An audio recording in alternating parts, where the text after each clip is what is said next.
आप सभी का स्वागत है आपके अपने यूट्यूब चैनल ज्ञान सभा में।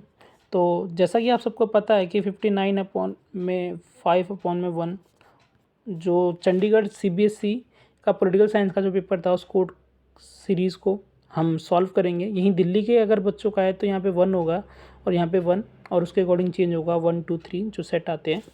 तो इस रीजन में जो बच्चे थे चंडीगढ़ वाले उनका पेपर देखते हैं हम कैसा आया था। तो सबसे पहले एमसीक्यू देखते हैं कि एमसीक्यू कैसे आए थे। तो सबसे पहला जो एमसीक्यू था, इस क्वेश्चन में त्रुटि है। कैसे बताया था, कहता formation of European economical community. तो 1957 में ये इस्टेब्लिश हुआ था। आशियान 1967 में। प्राइवेटाइजेशन ऑफ चाइना का जो एग्रीकल्चर का प्राइवेटाइजेशन हुआ था 1982 में और इंडिया चाइना वो 1962। तो अगर आप देखोगे तो पहला ये आना चाहिए। तो फर्स्ट पहला इसमें दे रखा, पर इसके बाद थर्ड कह रहा है ये privatisation of agriculture in China जो 1982 में, जो थोड़ा बाद का है। इसके बाद जब आना चाहिए था वो आना चाहिए था इंडिया चाइना वॉर, पर ये नहीं आ रहा है। तो इसलिए ये जो इसके ऑप्शन है वो एज़ पर दी आंसर के क्रोनोलॉजिकल ऑर्डर में नहीं है। तो इसमें आप सबको ये होगा कि बोनस मिल जाएगा, ठीक है। इसके बाद आगे आते हैं कि विच of the following was the third largest economy. तो जापान।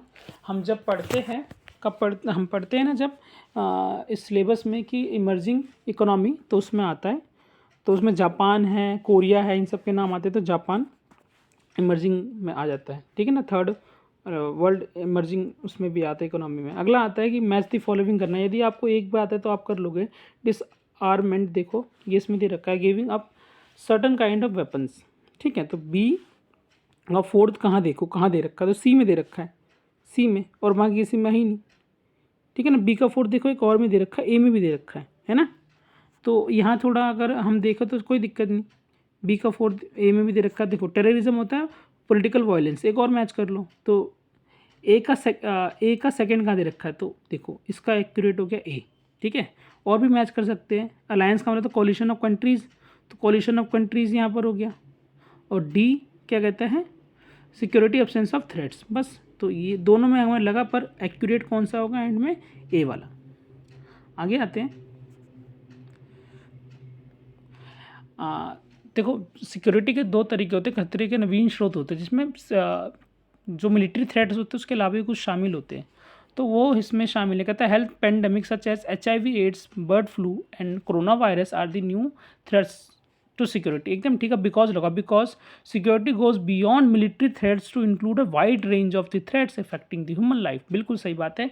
केवल बंदूक बम वगैरह ही हमें ह्यूमन लाइफ को नहीं करते, डेंजर में नहीं डालते, ये सारी बीमारियां भी करते हैं जो न्यू सोर्स ऑफ डेंजर है। तो ए एकदम ठीक है इसका। कहता है which of the following is, पांचवा question, is not the cause of globalisation. तो इसका देखो सी एकदम ठीक है, ग्लोबलाइजेशन ये नहीं करता है, नॉट कह रखा है तो ध्यान रखना, बाकी चीज़ें करता है, सी नहीं करता है। Poverty of the under developed countries, ये इसका मेन मोटिव नहीं है। अगला आता है in which countries was the first meeting of, देखो वर्ल्ड सोशल फोरम ग्लोबलाइजेशन को इंटरनेशनल लेवल पर क्रिटिक करने का एक प्लेटफॉर्म है, जिसकी पहली जो बैठक थी वो कब हुई थी, ब्राज़ील में, ठीक है। अगला आता है कि choose the name of political party जिसने जम्मू कश्मीर में इनिशियल 1952 से 1957 तक रूल करा और मैक्सिमम वही पार्टी वहाँ रही है, नेशनल कॉन्फ्रेंस, ये आंसर है। वो वाज द फाउंडर ऑफ भारतीय जनसंघ। तो श्यामा प्रसाद मुखर्जी जी, जिन्होंने बोला था एक देश में दो विधान, दो प्रधान, दो संविधान नहीं हो सकते। नीति आयोग की फुल फॉर्म है national institution for transforming India, B एकदम ठीक है। Which among the following was the chairperson of planning commission. Planning commission के चेयरपर्सन कौन होते हैं, प्राइम मिनिस्टर, प्रधानमंत्री जी, ठीक है। और अब इसका नाम 2015 में चेंज कर दिया है, क्या कर दिया, नीति आयोग, उससे रिलेटेड ऊपर क्वेश्चन था। तो दोनों क्वेश्चन लिंक्ड वाले थे, थोड़े से जुड़े हुए थे। अगला आता है कि 2004 में कौन सा अलायंस बना था। तो बहुत सस्ता क्वेश्चन, बहुत आसान question, United Progressive Alliance, B एकदम ठीक है। और 1998 में कौन सा बना था, NDA, नेशनल डेमोक्रेटिक अलायंस। अगला आते हैं, देखिए क्या कहता है अगला क्वेश्चन, क्या कहता है, देखिए which of the following political parties embraced Gandhian socialism as ideology. तो सोशलिस्ट पार्टी, ठीक है। अब 13 क्वेश्चन 2 नंबर वाले शुरू होगा। Highlight any basic difference between democracy in India and Sri Lanka. इन दोनों के बेसिक डिफरेंस क्या है? तो सिंपल है, भारत में मेजोरिटी डेमोक्रेसी नहीं है। Hair every religion, every cast, every community has equal participation in democracy. पर श्रीलंका में ऐसा नहीं। श्रीलंका में क्या है? श्रीलंका ओनली फॉर सिंगलियाज है ना, वहाँ से केवल सिंगलियाज के लिए वो, और प्लूरलिज्म पे ज़्यादा फोकस करते हैं, मेजोरिटी का डोमिनेशन ज़्यादा है। ठीक है, तो दोनों में एक ले सकते हो। बाकी एक एडमिनिस्ट्रेशन रूप में भी कर सकते हो आप कि भारत में पार्लियामेंट्री सिस्टम है और यहाँ पे पार्लियामेंट्री सिस्टम के इन्वर्स है, जहाँ पे जो हेड होता है वो प्रेसिडेंट होता है और जो सबॉर्डिनेट के रूप में काम करता है वो प्रधानमंत्री करता है। पर भारत में जो हेड होता है, जो एग्जीक्यूटिव पावर रखता है, जो नाम मात्र नहीं, जो मुखिया होता है वो प्रधानमंत्री होता है ना, और जो नाम मात्र के रूप में कार्य करता है वो राष्ट्रपति करता है। पर श्रीलंका में एकदम उल्टा होता है। ठीक है, अब name any 4 element of global Commons. मतलब यहाँ पे क्या कहते हैं बेटा, कुछ ऐसे रिसोर्स यूज़ करने तो ग्लोबल कॉमन्स है, सबके लिए इक्वल है। सी हो गया, वाटर हो गया है ना, लैंड हो गया, जियो पॉलिटिक्स हो गया, ये सारे का सारा इसमें आ जाएगा। ठीक है, how has globalization impact the markets near you.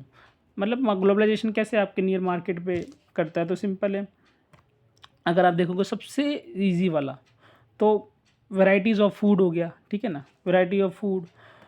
इसके बाद dressing, changing in the dressing sense. ठीक है ना, कैपिटल फ्लो है ना, मॉल मार्केटिंग आ गई आज के टाइम में ना। कौन जाता है दुकानदारी में? मॉल दिख रहे हैं, बड़े बड़े कॉम्प्लेक्स दिख रहे हैं, वहाँ जा रहे हैं, तो आ गया। फिर 16 क्वेश्चन का था टू नेशन थ्योरी। तो 1940 में मोहम्मद अली जिन्ना द्वारा एक प्रस्ताव लाया गया जिसमें ये बोला गया कि भारत एक देश का ना होकर दो कौम का होगा, नहीं एक वर्ग का ना होकर दो वर्ग का होगा, जिसमें मुस्लिम के लिए एक अलग राष्ट्र की मांग की गई, जहाँ पे केवल मुस्लिम रहेंगे, जिनका क्या नाम था? पाकिस्तान। ठीक है, तो 1940 में ये सिद्धांत मोहम्मद अली जिन्ना द्वारा दिया गया था। अब कहता है explain any 2 difference between the Jansangh and other parties in India in term of ideology. तो आइडियोलॉजी में क्या टर्म में दोनों में डिफरेंस है? तो सिंपल है कि जो नेशनलिस्ट पार्टी थी ये भारतीय जनसंघ है ना, और कैपिटलिस्ट पे ज़्यादा फोकस करती थी। ठीक है ना, कश्मीर मुद्दे पे इंडिपेंडेंट थी और बाकी पार्टी में इनका लैकिंग था। 18 क्वेश्चन कहते हैं एसेस दी डेमोक्रेटिक क्या कहते हैं approach adopted in India in view of the regional aspiration. तो सिंपल है, हमने क्या रीजनल एस्पिरेशन में क्या अडॉप्ट करा है? तो सिंपल है, we gave consideration to the regional parties, हमने रीजनल पार्टीज़ को कंसिडरेशन करा। ठीक है ना, फिर इसके बाद आप क्या लिख सकते हो? इसके बाद आप ये कर सकते हो कि इसके बाद यहाँ पे ना बेटा अलग अलग तरह के जो कल्चरल वेराइटीज़ थे उनको हमने कॉन्स्टिट्यूशनली भी क्या करा, उनको हमने पीसफुली हैंडल करा। ठीक है ना, क्योंकि हमने जो 7 सिस्टर्स थे उनको अलग तरह से मान्यता दे रखी है। अब 19 क्वेश्चन कहता है 4 मार्क्स वाले शुरू हो गए। कहता है analyse the relation between India and Bangladesh. तो इसमें फ़रक्का जल संधि लिख सकते हो, फ़रक्का वो लिख सकते हैं, क्या कहते हैं, ट्रेन। ठीक है ना, इसके बाद रिफ्यूजी प्रॉब्लम लिख सकते हैं। ठीक, इसके बाद जो सुंदरवन एग्रीमेंट है वो लिख सकते हैं, बहुत सारे पॉइंट आ जाएंगे। फिर इसके बाद बी पार्ट कहता है, दोनों में से एक करना था। बी पार्ट कहता है कि analyse the process of transition from monarchy to democracy in Nepal. तो सिंपल 1990 का सफ़र लिख सकते हैं, इसमें 2002 का, 2006 का, 2007 का रेफरेंडम, ये सारा का सारा आके 2007 में जाके नेपाल में क्या इस्टेब्लिश होता है, नेपाल में डेमोक्रेसी इस्टेब्लिश होता है। ठीक है, इसके बाद explain India strategy to strength its security. अपनी सिक्योरिटी को स्ट्रेंथन करने के लिए भारत ने क्या करा? तो मोर क्या कहते हैं expenditure on defence, military practices है ना, क्या कहते हैं, फिर फॉर्मेशन ऑफ वेपन्स। ठीक है, और इसके बाद balancing approach to deal diplomacy को बैलेंसिंग रूप से हमने डील करा है। 21 क्वेश्चन क्या कहता है explain the geopolitics of resources with the help of example of water as a crucial resources. तो जियो पॉलिटिक्स के लिए वाटर एक क्रूशल रिसोर्स क्या है? तो देखो, it is a need, it is the present and demanding things. अब मतलब डिमांडिंग है, सबसे ज़्यादा है ये आज के टाइम में, और लैकिंग भी है। डिमांडिंग लैकिंग दोनों है, मतलब इन्वर्स है। तो इसमें आप क्या कह सकते हैं? इसमें आप सिंपल ये कह सकते हैं कि जियो पॉलिटिक्स में वाटर आज के टाइम में एक फ्रूटफुल रिसोर्स है, क्योंकि 1% है, सिर्फ पीने लायक है ना। और इसके साथ में सम जो पॉलिटिशियंस हैं, जो इन्वायरमेंटलिस्ट है, वो क्या कहते हैं कि वो ये भी कहते हैं कि जो थर्ड वर्ल्ड होगा वो किसके लिए होगा? वो वाटर के लिए होगा। तो इसमें आप ना बना के लिख सकते थे थोड़ा सा 4 पॉइंट कि जो जियो पॉलिटिक्स है वाटर उसमें मेन रिसोर्स है ना। फिर ये मगर और लिख सकते हैं सेकेंड पॉइंट कि मैक्सिमम जो कंट्रीज़ है it is suffering from the problem of lacking of water, है ना। बना के थोड़ा सा इसमें लिख सकते थे आप। अगला आता है ये क्वेश्चन बहुत अच्छा था कि 1969 में क्यों कांग्रेस स्प्लिट हुई। कांग्रेस दो में स्प्लिट हो गई थी, कांग्रेस आर इंदिरा गांधी की कांग्रेस और कांग्रेस जो थी वो सिंडिकेट की थी, ठीक है ना, सिंडिकेट की, ठीक। तो ये क्यों स्प्लिट हुई, बहुत सारे कारण थे पर आपसे दो पूछे तो दो लिख सकते थे। तो प्रेसिडेंशियल इलेक्शन 1969 का, जिसमें सिंपल इंदिरा गांधी ने अपना जो उम्मीदवार खड़ा करा था वो वीवी गिरी को खड़ा करा था, और वहीं सिंडिकेट यानी कांग्रेस ओ ने जो खड़ा करा था वो किसको खड़ा करा था, नीले संजीव रेड्डी को। और 1969 में से 1971 में इंदिरा गांधी ने एक बड़ा फैसला लिया था, इसमें बोला था उन्होंने बैंकों का राष्ट्रीयकरण, नेशनलाइजेशन ऑफ बैंक, और एक और कारण लिख सकते हो प्रीवी पर्स का एंड। जो के कामराज यानी उस समय का जो लीडर थे, वो जो डोमिनेटिंग लीडर इन कांग्रेस थे, उनको पसंद नहीं आता, इसलिए कांग्रेस से इंदिरा गांधी को अलग होना पड़ा और अपनी खुद की कांग्रेस स्टैब्लिश करनी पड़ी। Describe any 4 steps taken by Indira Gandhi to eradicate poverty. Poverty को इरेडिकेट करने इंदिरा गांधी ने क्या करा। तो सबसे पहले गरीब हटाओ का नारा दिया, नेशनलाइजेशन ऑफ बैंक करा, है ना, स्टार्टेड 5 फार्मूला स्कीम, है ना, ये चालू करा। इसके बाद आप लिख सकते हो कि प्रीवी पर्स को समाप्त करा, है ना। फिर इसके बाद डिफेंस सेक्टर को मजबूत करा, भारत को मजबूत करने के लिए, ठीक है। इसके बाद हम आते हैं 23 में, suggest any 2 step to strengthen the national integration unity of the India. तो अपनी यूनिटी को सिम से पहले क्या है, तो unity in diversity, more focus on unity in diversity, ठीक है, उस पर मोर फोकस करना। इसके बाद नेशनल एस्पिरेशंस को ज़्यादा तवज्जो देना, give more attention on regional aspirations, तभी हमारी यूनिटी अच्छी रहेगी। अभी देखिए पैसेज का क्वेश्चन है, काफ़ी आसान था, पढ़ने की ज़रूरत नहीं थी। तो पहला जो इसमें 1977 का जो इलेक्शन था वो कौन सा इलेक्शन था, 6th इलेक्शन था। उस समय सीट्स कितनी थी, तो 542। पहले प्रधानमंत्री जो गैर कांग्रेसी बने थे वो क्या कहते हैं, मोरारजी देसाई जी बने थे, लेकिन यहाँ पे आपसे पूछा है उन्होंने deputy prime minister of India कौन थे, चौधरी चरण सिंह। और ये क्वेश्चन काफ़ी अच्छा था, मतलब काफ़ी आप ढूंढते तो मिलने वाला क्वेश्चन था ये, कि कहाँ पर कांग्रेस की केवल एक सीट आई थी, तो वो राजस्थान था, ठीक है, ध्यान रखना। गुजरात में लगभग 10 आई थी, वेस्ट बंगाल में शायद 4-5 आई थी, जम्मू कश्मीर भी सीट थी, पर एक पूछा है इसने, तो वो कहाँ था, राजस्थान, ठीक है। अब देखिए मैप वाला क्वेश्चन है, इस मैप वाले क्वेश्चन में आपको मैप फाड़ के चिपकाना नहीं था, इसके कोड के अकॉर्डिंग क्वेश्चन जो दे रखे हैं उसके अकॉर्डिंग टेबल फिट करके लिखना था, ठीक है। जैसे मान लीजिए यहाँ पे दे रखा है, ये दे रखा है ना, ये देखिए ये क्वेश्चन दे रखा है 1 2 3 4, यानी 1 2 3 4 ये दे रखा है, और यहाँ पे आपको कंसर्न अल्फ़ाबेट लिखना था जो वहाँ कंसर्निंग था, और उसके अकॉर्डिंग आपको आंसर करना था, ठीक है, उसके अकॉर्डिंग आपको आंसर करना था। तो देखते हैं देखिए पहला क्वेश्चन कि state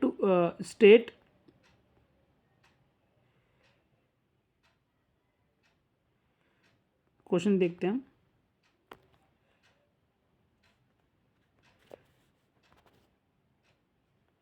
state to which the महाराजा बोध चंद्र सिंह बिलोंग, किस स्टेट से बिलोंग करते थे। तो सबसे सिंपल है मणिपुर। कहाँ से बिलोंग करते थे वो, मणिपुर से। तो देखिए अगर हम देखते हैं मणिपुर का कौन सा वो दे रखा है, डी, तो यहाँ पर आ जाता है डी, और यहाँ पे आपको लिखना था मणिपुर, ठीक है। अगला सेम कहता है स्टेट विच वाज फॉर्म्ड इन 1966, तो कौन फॉर्म हुआ था 1966 में, हरियाणा। तो यहाँ पे हरियाणा आया था, और हरियाणा का कोड ऊपर क्या दे रखा है वो हमें देखना था थोड़ा सा, क्या दे रखा है हरियाणा का कोड, सी। तो यहाँ पे आया था आपका सी, और यहाँ आपको लिखना है हरियाणा। अगला कहता है कि